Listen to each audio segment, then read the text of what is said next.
This is CGTN, China Global Television Network.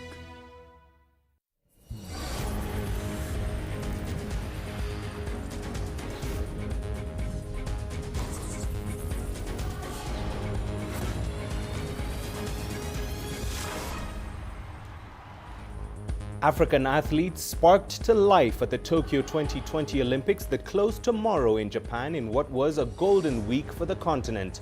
On tonight's Sports Scene, we look back at the glorious and disappointing moments as East Africans yet again proved their dominance in long-distance running. Hello and welcome to your home of African sports news, views and interviews. This is Sports Scene here on CGTN. I'm Mahia Mutua in Nairobi. Also coming up, South Africa's Schoenmaker shifts focus to Paris 2024 after stunning Olympics swimming victory. And Egypt's Mohamed El Sayed disappointed despite bagging a bronze medal in Japan.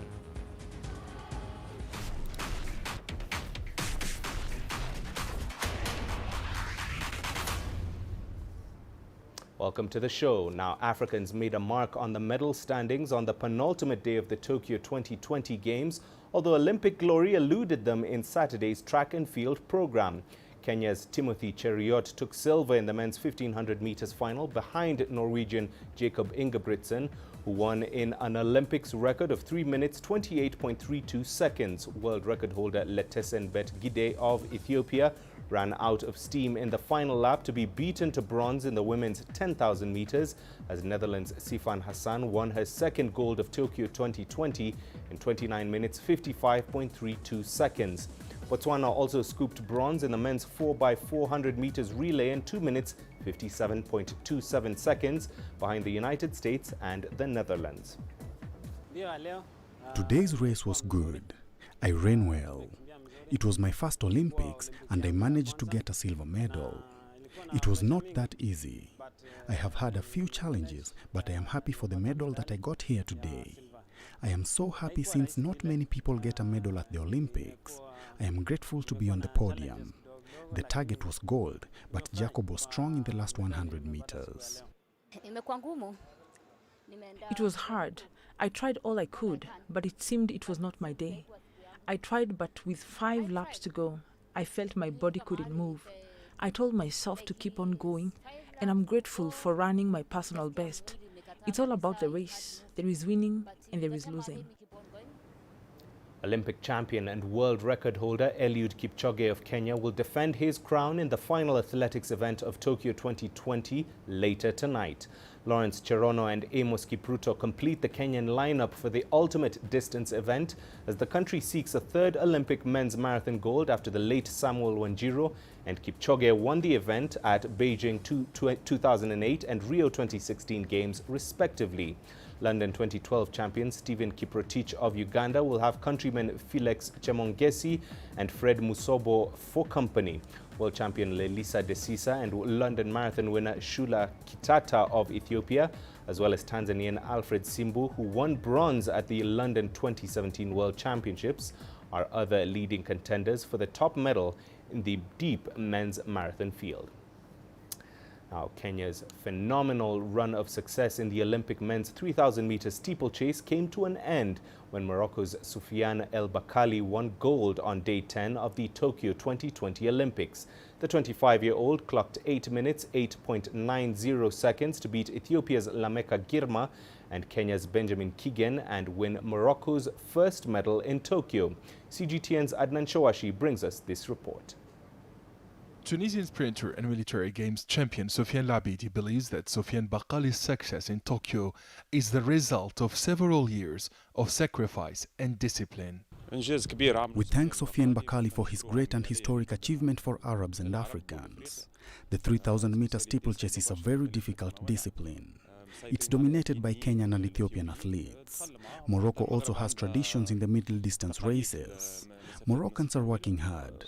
They have the attitude and the will to succeed. Omar Yahya is a 2016 Olympic Games finalist. He competed with Soufiane Bakkali in the 3,000-meter steeplechase in Rio. When Bakkali wins a gold medal in the Olympics, he influences young Moroccan and Tunisian athletes who chose the 3,000-meter steeplechase specialty. In the past, there were only 2 or 3 Tunisians in this race. Now the number has increased here and in Morocco, where all conditions are ripe for world and Olympic records. Sports journalists say Morocco is one of the leading African world nations in athletics. In fact, the North African country is the birthplace of Olympic champions Nawal al-Mutawakkil, Hisham al-Garrouch and Saïd Awita. The athletes in Morocco have a bright history. It's one of the best schools in the world. We remember Nawal al-Mutawakkil, Hisham al-Garrouch, Saïd Awita. These Moroccan champions made history. However, during the last decade, Moroccans were absent from the world and the Olympic scene. They've been back with Bakali since 2016. He's a great champion. Sofiane Bakali was 4th at the last Olympics in Rio de Janeiro and on the podium at the last 2 World Championships. The gold medal in the Tokyo Olympics was his first major title.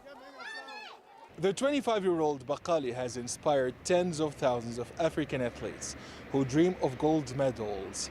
The Moroccan champion's objective is to break future world and Olympic records. Adnan Shawishi, CGTN, Tunis. Well, due to that result, here in Kenya, most people are still in shock after one of their own failed to win the Olympic steeplechase gold, and the results in Tokyo sparked a huge debate which rages on. CGTN Sadiq Shaban brings us this report. Over the past 40 years, the 3,000-meter steeplechase race has particularly defined Kenya as an athletics global powerhouse. Images of Kenyan champions have been immortalized in history books due to their impressive winning streaks in the world of athletics. But in the recent past, this dominant tradition has now come under threat because of increased competition from Kenya's rivals in Africa and around the world. The results from the men and women's 3,000-meter steeplechase race at the Tokyo Olympic Games has sent a shockwave across the country after Kenya failed to win gold medals in the race. And the man who dominated the race in the world in the 1990s says time has now caught up with Kenya. There is no superpower country in steeplechase like Kenya. We have allowed ourselves to be beaten. But 100% squarely, I blame the coaching system. Before the finals of the Tokyo Olympics, Kenya had won 9 straight Olympic gold medals over the distance, but only settled for bronze won by Benjamin Keegan after Moroccan Sofiane El Bakali clinched the gold medal.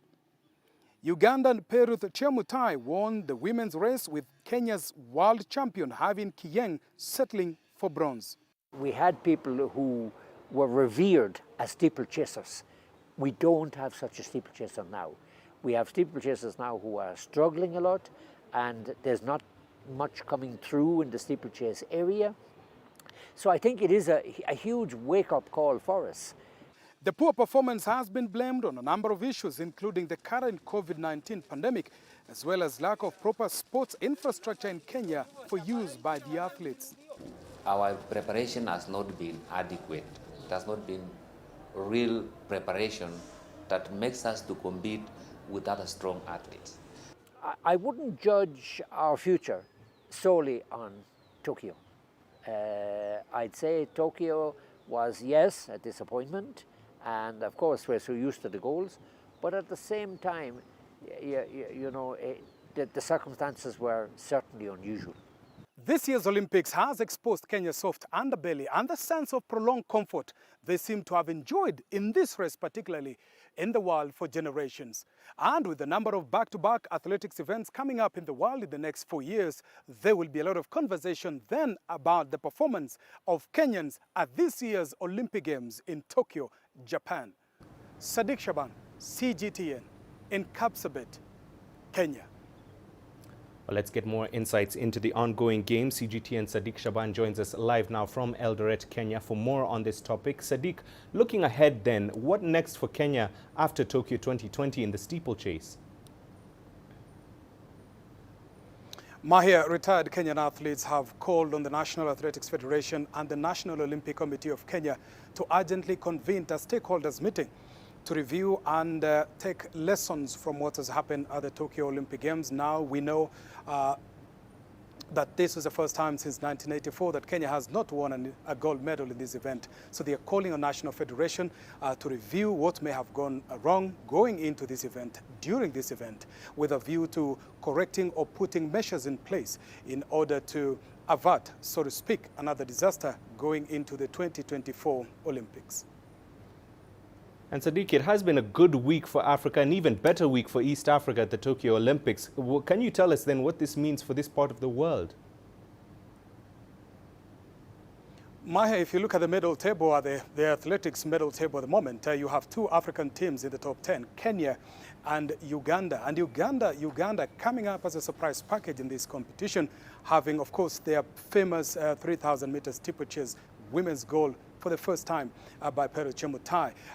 You have conversation about what may have gone wrong for Ethiopia, traditionally also another big running nation around the world, not just in Africa, but faltering not in the top 10. So Kenya has had lessons, won some, lost some. Uganda has come up very strongly, and people are saying Uganda really should be the country to watch going into next year's World Championship, Commonwealth Games, and certainly in Paris 2024.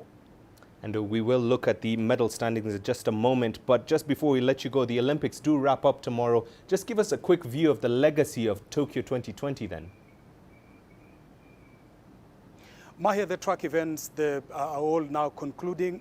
Concluded. We're waiting now for the men's marathon tomorrow, the last event of this event. Many people call the 2020 Olympics the pandemic Olympics for very obvious reasons that these games are now being held during these unprecedented times. We've also seen athletes and officials, testing positive for COVID-19. We've also seen unprecedented health measures being put in place. But the sheer determination to host these games at this time probably stands out for many people. We may not have had funds in this event, but then technology played a very key role during this time. So the full legacy of this event certainly will be discussed also in the breadth of the Paralympic Games which are coming up. So the talking points from this and lessons surely should provide a rich legacy for everybody organizing events of this nature, not just the Olympics, but also other events globally for the next few years. All right, Sadiq, thank you very much for your insight. CGTN's Sadiq Shaban joining us live there from Eldoret. Moving on, Kenya leads the African medal charts with 9 medals, 3 gold, 4 silver and 2 bronze at the close of the penultimate day of the Tokyo Olympics. Neighbors Uganda and South Africa round off the top 3. Let's take a brief look at Africa's medal standings.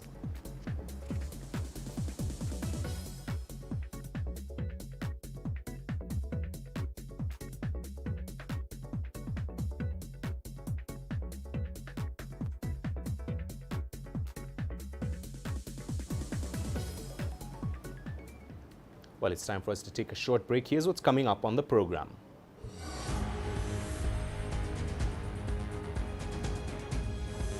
South Africa's Schoonmaker shifts focus to Paris 2024 after stunning Olympics swimming victory. The greatest journeys, the greatest sights, the greatest adventures. Here in Panalter, this weir allows the locals to walk on water. We're far more than just TV news. We're your passport to the wonders of Africa. To bring you stories of struggle, survival and hope.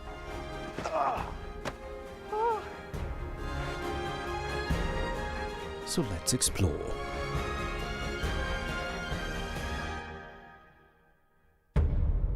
CGTN. See the difference.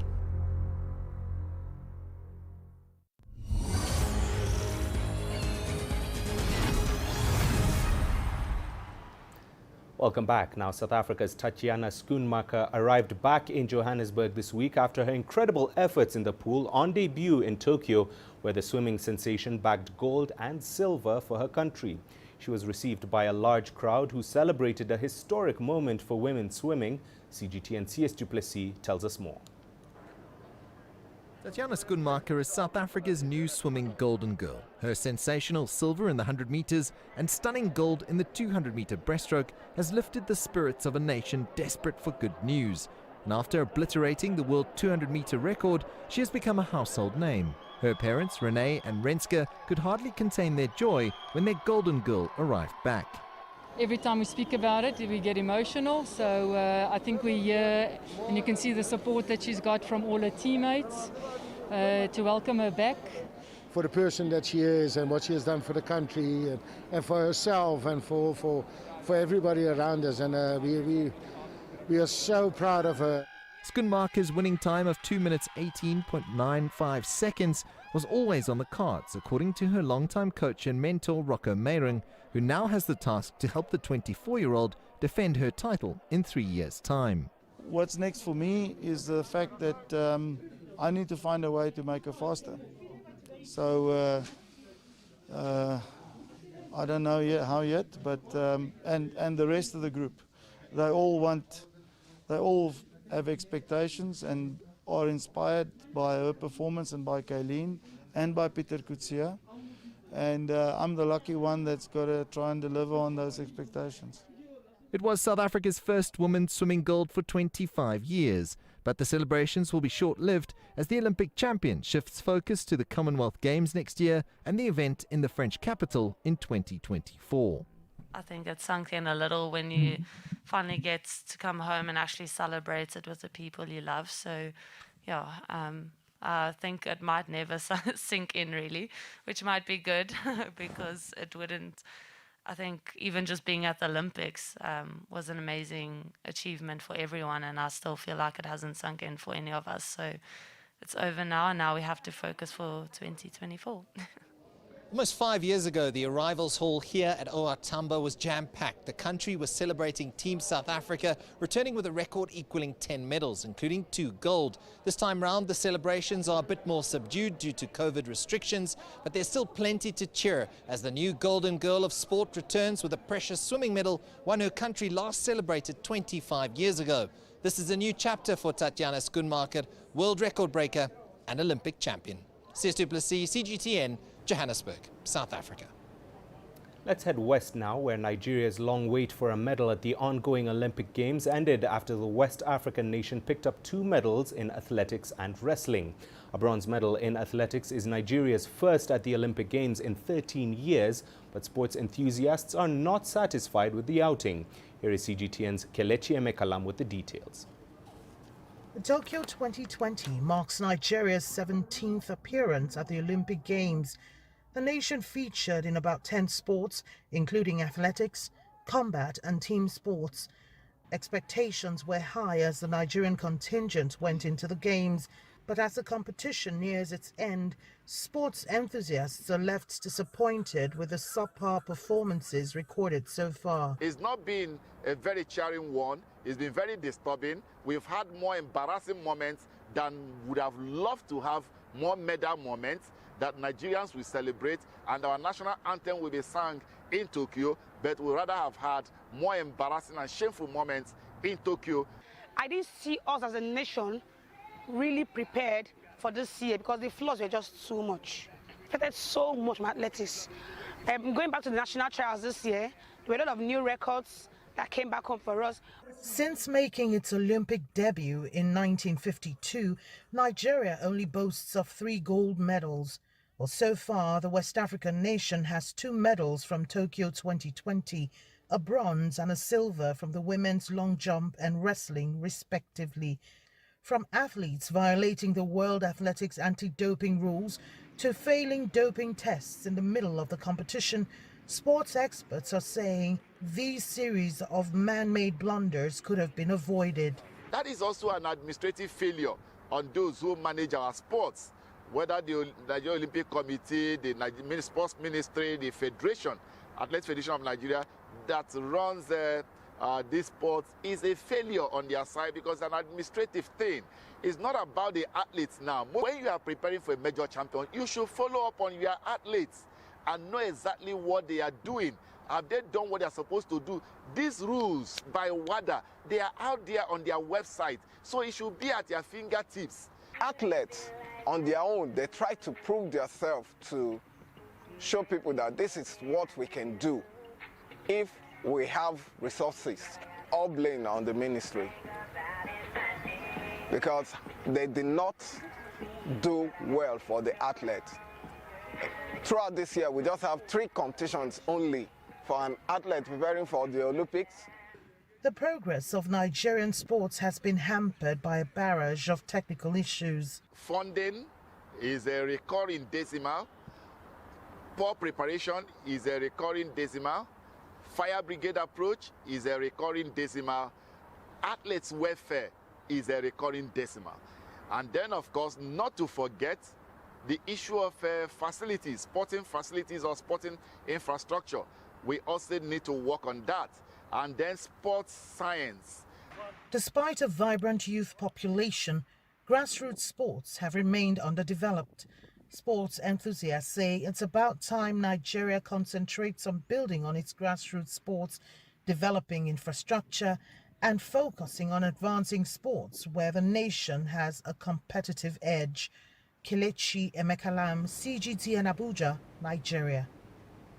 So victory for Kenya in the women's marathon capped a much better week for the African athletes at the Tokyo Olympics. CGTN's Dan Williams looks back at an exciting week of action. Although there were 1 or 2 standout performances in the opening week of Tokyo 2020, I have to say it was a fairly underwhelming time for the African continent. That has not been the case, though, here in week 2, certainly as the athletics events got underway. And certainly in the women's marathon, a Kenya 1-2 with Perez Jepchirchir winning gold and Bridget Kosgei winning silver for Kenya, battling through the heat of Sapporo. Now, also worth a mention has got to be in the men's 800 metres. Again, another gold 1-2 for Kenya. Emmanuel Korir winning gold with Ferguson Rotich winning silver, and ensuring that the men's 800 metre title, the gold medal, is retained in Kenya. Of course, David Rudisha having won it for the last 2 Olympic Games, and that medal will now continue to stay in Kenya. Elsewhere, you have to say a special mention for Uganda and their athletes, with Joshua Cheptegei winning silver in the 10,000 metres and then gold in the 5,000 metres, following up from that disappointment in the 10, but getting that gold medal eventually in the 5, while Peruth Chemutai made light work, you have to say, of the women's 3,000 metre steeplechase to win the gold medal there, and becoming the first woman from Uganda to win an Olympic gold medal. Now, of course, all eyes will soon be fixed on the men's marathon, with Eliud Kipchoge, who is now 36, of course, the only person to run under 2 hours for a marathon distance. Well, he will be looking to retain his Rio 2016 title. He's likely to be pushed, though, all the way by at least a trio of Ethiopians, including Shura Kitato, of course, won the London Marathon in 2020. He'll be looking to win an Olympic gold medal as well. But of course, all of them will be battling through that heat, of course, still in Sapporo. Dan Williams, CGTN, Tokyo. Finally, let's round things off away from all the athletics, where Egyptian champion Mohamed El Sayed, also known as Kesho, won the nation's first wrestling medal at the Olympics since London 2012. The 23-year-old Egyptian defeated the 2018 world champion in the bronze medal bout for Egypt's 3rd medal in Tokyo. CGTN's Adel Mahroui brings us more. Winning an Olympic medal is a dream for every athlete. Yet for few, the color of the medal matters. Egypt's 23-year-old wrestling champion Mohamed El Sayed is one of those. He and all the coaching staff of the Egyptian national team were confident they'd come back from Tokyo with gold. We lost the game in the last 8 seconds of the semi-final match. During the last 40 seconds, his performance started to drop gradually, which concerned me. We had planned our strategy well during the last minute. It was a painful defeat. We were in the final. We had guaranteed an Olympic silver or gold medal, but then we lost that opportunity. Playing for bronze is like playing the competition all over from the start, not knowing if you will get a medal. The Egyptian wrestling star, also known as Kesho, had won 2 under-23 world championships before the Olympics. His coaches say he began planning for winning the top Olympic medal during the 2019 African Games in Casablanca. In 2019, I was with Kesho in Morocco. He took out his phone and showed me the top 6 players in the world. And he told me he must defeat them. He wanted to qualify for the Olympics through the World Championships, not the African Games. This way, he would have defeated the players who he'd be facing in Tokyo, and he did. Tokyo 2020 was Kishu's first Olympic appearance. The Egyptian Olympics Committee celebrated his bronze medal as soon as he arrived. Celebrations are not what Egypt's rising star is thinking about. He is rather focused on his goals for the next Olympics in France. I honestly was aiming to compete for the gold. I wasn't fortunate enough. God willing, I'll win it in Paris. It's still an indescribable feeling to stand on the Olympics podium. It was a dream. I'm happy to have made it this far. Kishu won Egypt's 3rd medal at Tokyo 2020. It's the 8th wrestling medal for the nation and the 1st since 2012. Wrestling is the 2nd most successful Olympic sport in Egypt after weightlifting. Adel Mahroui, CGTN, Cairo. And that's where we leave it on this week's edition of Sports Scene. Thanks for watching. Do remember you can send your feedback to the contacts on your screen now to reach the program, and follow us on our digital media platforms. For myself and everyone here, thanks for watching. We leave you now with images of some of Africa's biggest sporting stars who unfortunately saw their dreams of Olympic glory dashed at the Tokyo 2020 Summer Games.